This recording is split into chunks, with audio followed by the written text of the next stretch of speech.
আজ আমরা দাঁড়িয়ে আছি ঝিনাইদহ জেলার কালীগঞ্জ উপজেলার বারোবাজারের ঐতিহাসিক গলাকাটা মসজিদের সামনে। এই গলাকাটা মসজিদ নামটাই কেমন যেন রহস্যমূলক। একসময় এই মসজিদের কোনো অস্তিত্ব ছিল না। আজ আমরা জানবো কিভাবে যুগের পর যুগ পড়ে থাকা এই স্থাপনা আবার আলোর মুখ দেখলো। প্রত্নতাত্ত্বিকদের খনন ও উদ্ধারের পর আজ আমরা যা দেখছি এটি একটি 6 গম্বুজ বিশিষ্ট আয়তাকার মসজিদ। এর সবচেয়ে লক্ষণীয় বৈশিষ্ট্য হলো পুরো মূল কাঠামো দাঁড়িয়ে আছে 4টি শক্তিশালী চারকোনা পিলারের উপর। এই নির্মাণ শৈলী দেখে বোঝা যায় এটি সুলতানি আমল, সম্ভবত পঞ্চদশ শতাব্দীর স্থাপত্য। ঐতিহাসিকদের কাছে এর আসল সম্পদ লুকিয়ে আছে এই দেয়াল জুড়ে। দেখুন এই পোড়ামাটির নকশা। 600 বছর আগে একজন শিল্পী কি ধৈর্য আর মেধা দিয়ে এই ইটে নকশা তৈরি করেছিলেন। ভেতরে গেলে আরো আশ্চর্য এক জিনিস দেখা যায়। ছাদ ধরেছে 8 ফুট উঁচু কালো পাথরের 2টি স্তম্ভ। শুধু এই গলাকাটা মসজিদটাই না, আসল বিষয় হলো এই পুরো বারোবাজার এলাকাটা। এখানে এরকম সুলতানি আমলের কমপক্ষে 10টিরও বেশি মসজিদের ধ্বংসাবশেষের সন্ধান পাওয়া গেছে। আমার পেছনে যে সাইনবোর্ডটা আপনারা দেখতে পাচ্ছেন, এটা কিন্তু গলাকাটা মসজিদে ঢোকার সময়ই এই সাইনবোর্ডটা আপনাদের চোখে পড়বে। আর এই সাইনবোর্ডে উল্লেখ করা আছে এখানে কতগুলো মসজিদ আছে এবং কতগুলো কবরস্থান এখানে তারা পেয়েছে। অর্থাৎ গলাকাটা মসজিদ কোনো একা স্মৃতিস্তম্ভ নয়, বরং একসময়ে সমৃদ্ধ এক জনগণের প্রাণকেন্দ্র ছিল। এই বারোবাজারের ঐতিহ্যবাহী মসজিদে একজন নিয়মিত নামাজ আদায় করেন। আমরা তার কাছ থেকে এখন এই রহস্যময় মসজিদের ব্যাপারে এখন জানবো। কাকা, আপনি তো এখানে অনেকদিন ধরে তাহলে নামাজ আদায় করেন এবং আপনি এখানকার স্থানীয় বাসিন্দা। তো আপনি যখন এই মসজিদটা যখন উদ্ধার হয়নি তার আগে আপনি এখানে কি দেখছেন?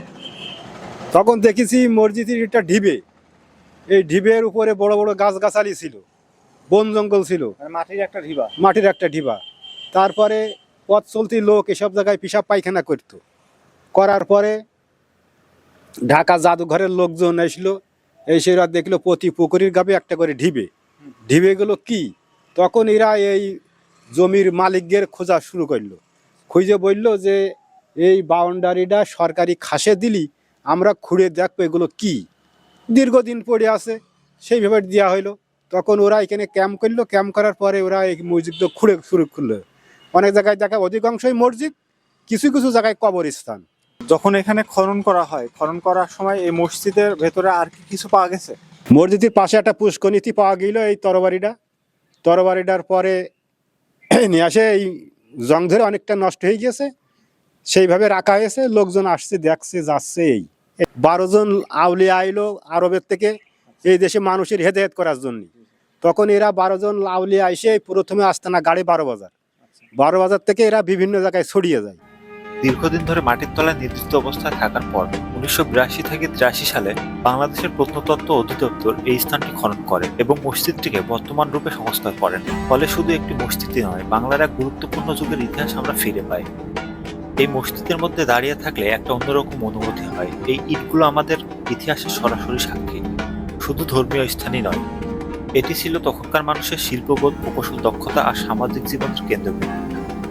গলাকাটা নামটার পেছনে ভয়ানক এক গল্প শোনা যায়, কিন্তু আসল সত্য হলো এটা ছিল একটি জাগ্রত, সক্রিয়, জীবন্ত জনপদ। এই বারোবাজার এলাকায় যখন 10টিরও বেশি মসজিদের অস্তিত্বের কথা ভাবি, তখন চোখের সামনে ভেসে ওঠে একটি পুরোদস্ত নিখোঁজ শহরের ছবি। গলাকাটা মসজিদ তাই শুধু একটি পুরনো ইমারত নয়, এটি এক টুকরো বাংলার সুলতানি ইতিহাস, যা মাটির নিচ থেকে উঠে এসে আমাদের নিজের শেকড়ের কথা মনে করিয়ে দেয়। এটি আমাদের শেখায় যে আমাদের চারপাশে হয়তো এভাবেই লুকিয়ে আছে ইতিহাসের পাতা, যা হয়তো মাটির আড়ালে পড়ে থাকে যদি না আমরা কৌতূহলী চোখে তাকাই। এরকম আরো অসংখ্য গল্প খুঁজে বের করার জন্য অসংখ্য গল্পের সাথে থাকুন। ধন্যবাদ সবাইকে।